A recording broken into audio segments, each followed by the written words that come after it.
Hey guys, it's Fletch. Thanks for joining me today.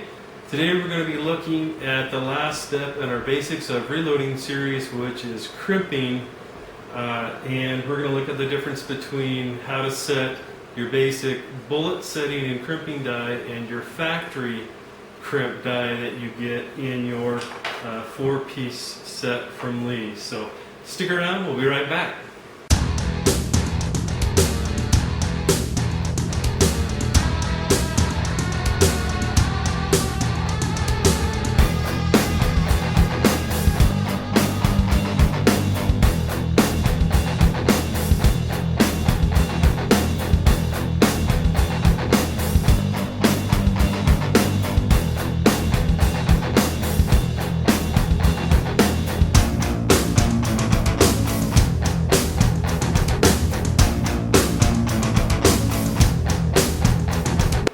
Well, hello YouTube!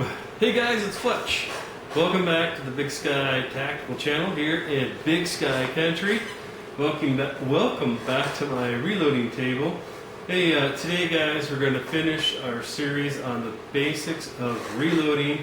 I'm sorry it's taken me a while to get to the last quote-unquote step in it. Excuse me, which is sizing your rounds, and as some of you have caught and mentioned to me, excuse me, that actually with the Lee set that you can use your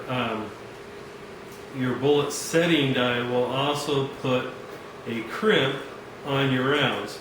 And yes guys, you're exactly right. However, I wanted to do them both at the same time and talk about also the Lee factory crimp die or crimp and post size casing die, because they perform a similar function, but yet they also perform a different function as well. So, and if you remember from the last video, they do look similar, and basically the way you tell the difference is you look at the bottom and kind of tip them up like this, and the bullet seating die, the cup that seats your bullet, is always going to be right there, and then on your factory crimping die it's going to be way up in there. So thank you for all of you that have given me good feedback about the series that I've done on this, and also, thank you. Someone had pointed out to me that when I was showing how to read the overall length with the calipers and micrometer, that I was misreading it, and I in fact was. And so I have gone back and annotated that. And thank you for pointing that out to me, because I certainly don't want to be giving anyone the wrong information at any time. So. And I appreciate, not only that, but I appreciate the conversation and the feedback, and it's good to know that the people are actually watching this video series, and that this video series has been a blessing to you. And as long as you are not trying to turn a profit from my work, I encourage you, as a matter of fact, to if you want to burn, all 7 or 8 of these videos onto a DVD or something like that, and, to pass them around to other preppers, by all means, please do so.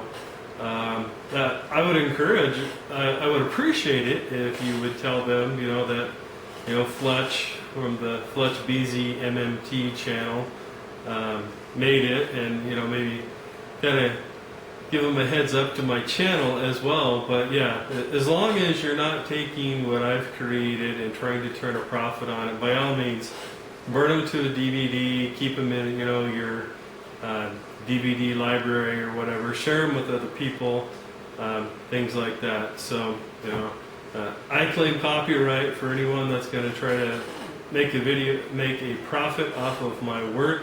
But as long as you're just sharing it for the information and you're not trying to turn a profit on it, by all means, go right ahead. Well guys, if you'll give me a second here, I'm going to turn the camera down here on the press, and I'm going to show you how to set the crimp if all you want to use is your bullet seat and crimp die. And then I'll show you how to set the factory crimp die and explain the difference between the two. So, but bear with me a second. I'll reposition the camera so that it's showing on the press here, and we'll get started. Thanks. All right, guys. So first off, let's talk about your bullet seating and crimping die. And you can, like we talked about before, you can obviously, based on what I just said, you should know that you can also crimp with this, but let's talk about how to set it. So the first thing you want to do is just take an old piece of brass, that has a clean and flat bottom. Doesn't even need to be primed for this step. But just set it in your bullet seat, and then you're going to run it up part of the way. Then take your bullet seat die. What we're going to do is we're going to run it in there. Push the round all the way up until it stops. It can't go up any further. Then what you're going to do is you're going to, using this thread right here, just screw it down in there until the shoulder of your die hits the shoulder of the round, and you'll feel it. Okay, so I can feel right there that that's the end. So what I'm going to do is I'm going to tighten my lock nut or my lock washer right there, and then what I always do to make sure that it's more precise is just back it out just a little bit, and then give your lock washer another turn. Alright, now we've set the depth for the shell casing. And what that also does is that helps us know where the crimp needs to be on the round. So the next thing we're going to do is if you had a round that, if you had a flared case and you're going to put a round in it, you would put it in there, and just like normal, you would run it up in there, and it would set the bullet, and then you would measure it, and then you would adjust it going up or down. Well, a trick that you can do is to just run your round all the way up in there, and then turn your seat adjustment knob, which is right here. Turn it until it stops, and right there is where you're going to experience some resistance, and you'll know because it doesn't go any further than that. So lower your round again. Now the next step can be a little confusing to some, and I'll try to explain to you what the purpose of this is. What you're going to do is you're going to back out your lock nut 1/2 turn, and then lock it back down again. Then you're going to run it back, your top out 2 turns. And what that's going to do is that is going to set it so that when you run your bullet up into this, that it's setting the crimp in the right place. And then, again, same thing. You're going to go until you find friction on there, and that's going to set your bullet height. And it just depends on what you like, how you like to do it. That's how I like to do it, and that's pretty close to the way that Lee will tell you to do it, the way that I just explained it to you. It's easier for me to keep track of it if I do it this way. Now, another thing, guys, is that if you are using, say, like, just lead round nose, copper plated round nose is what I meant to say. If you're just using copper plated round nose, you can cheat, which is basically, put a full round of, PMC, whatever you use at the range for the stuff that, you're not reloading yourself. Put it in there, and then just run it down, your depth gauge, to whatever it is, and then just turn it just a little bit past that. And that's going to give you a real close to being the exact same overall length as to whatever round that you had in there ahead of time.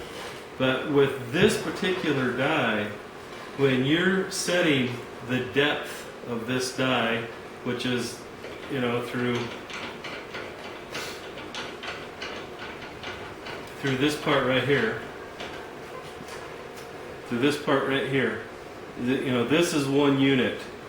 This top part here will actually completely screw out of the rest of this.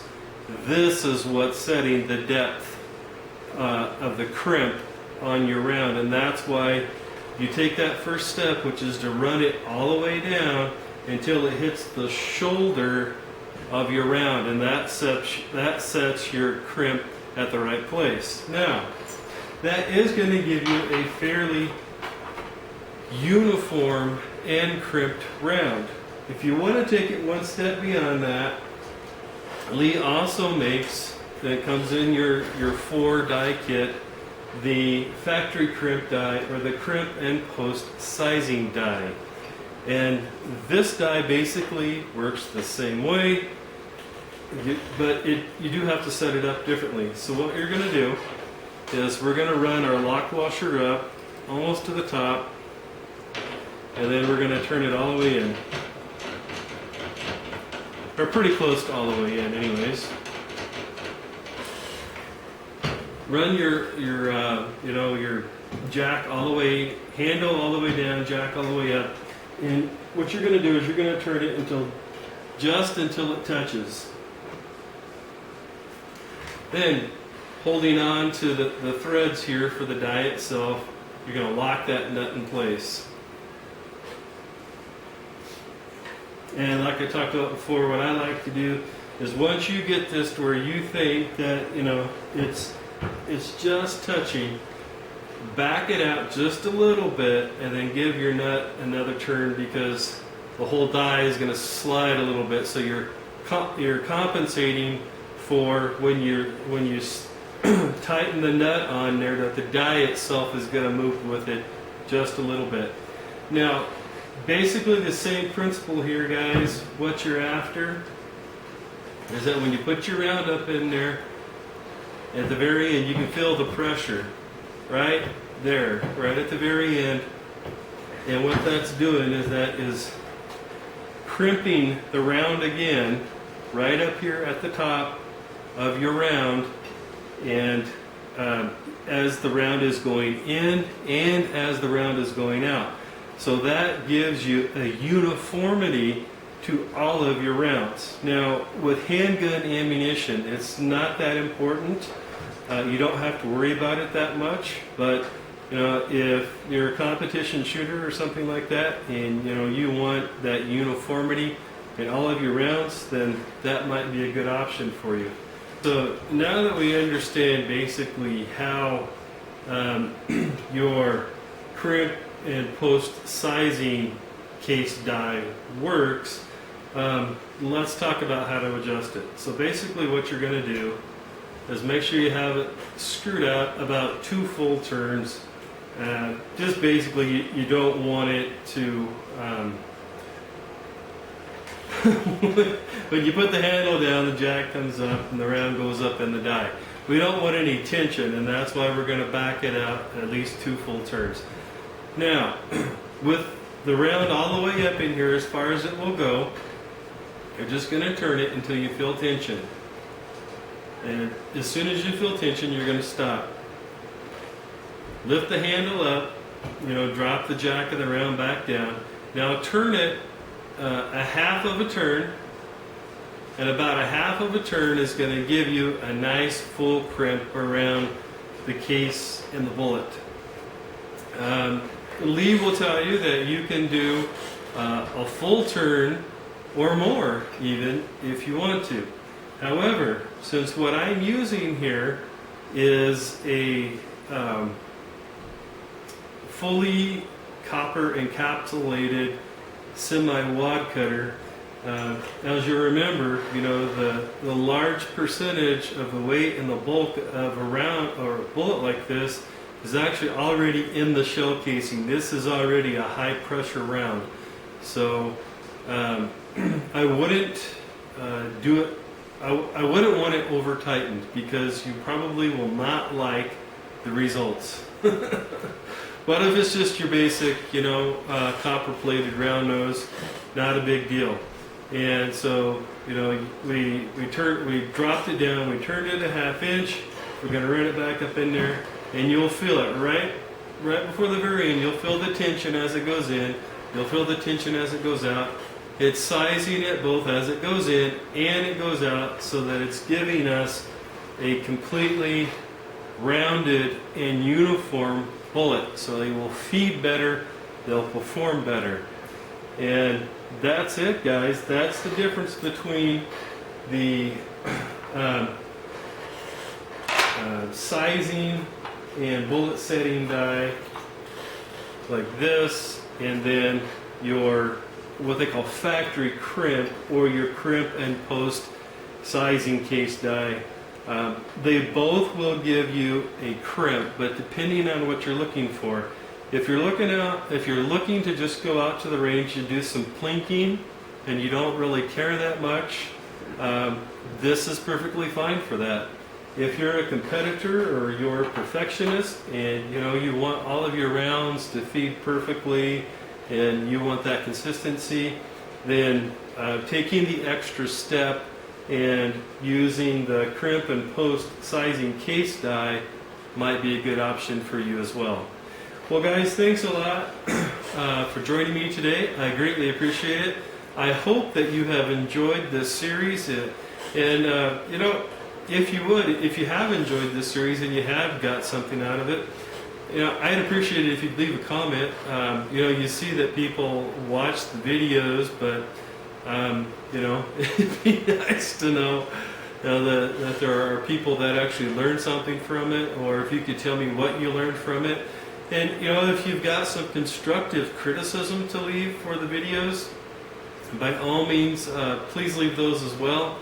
You know, if you just put "I suck," well, you know, that doesn't really tell me, you know, what I can do better. So that's what I'm after, is to learn how that I can make better videos for you guys. So thanks again. I greatly appreciate it. Oh, one other thing that I wanted to tell you guys is that, because I don't think I've covered it to this point, one thing that's real important is, as you're doing this for your different rounds and your different bullets that you're using, your different calibers, is make sure that you're keeping what a reloader's log.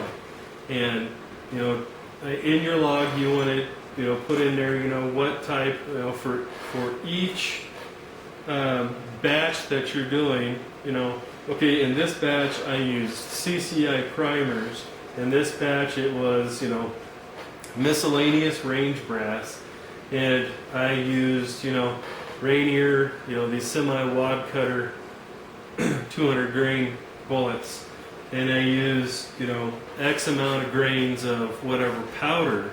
And probably the most important thing to know and to keep track of is how many grains of powder that you're using in each batch, so that you can hone in to what's going to be the most accurate round. And that's what we're after. And as we talked about before, you know, you don't want to start out at the maximum. The maximum charge is not going to be the most accurate. And I know a lot of people, they tend to think, hey, well, you know, I want to make this the most hot, you know, most devastating round, yada, yada, yada. Well, if you can't hit what you're aiming at, it doesn't matter. And so, you know, start with about 10% less than whatever the max is, and then work your way up from that and see which works the best for you and the gun that you're typically using. And because that can also make a difference, especially talking about, you know, what feeds the best through your gun and things like that. And, you know, don't reinvent the wheel.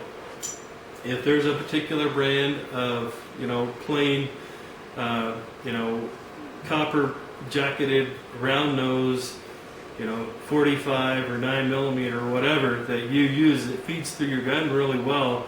The brass doesn't really matter that much, but the overall length of whatever that round is.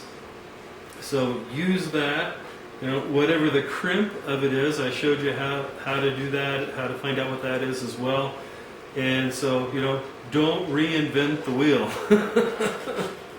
If you have something that already works for you, use it, but by reloading your rounds, you can come up with basically pretty much the exact same round as what you can buy from the store, and it's going to be a heck of a lot cheaper in the long run.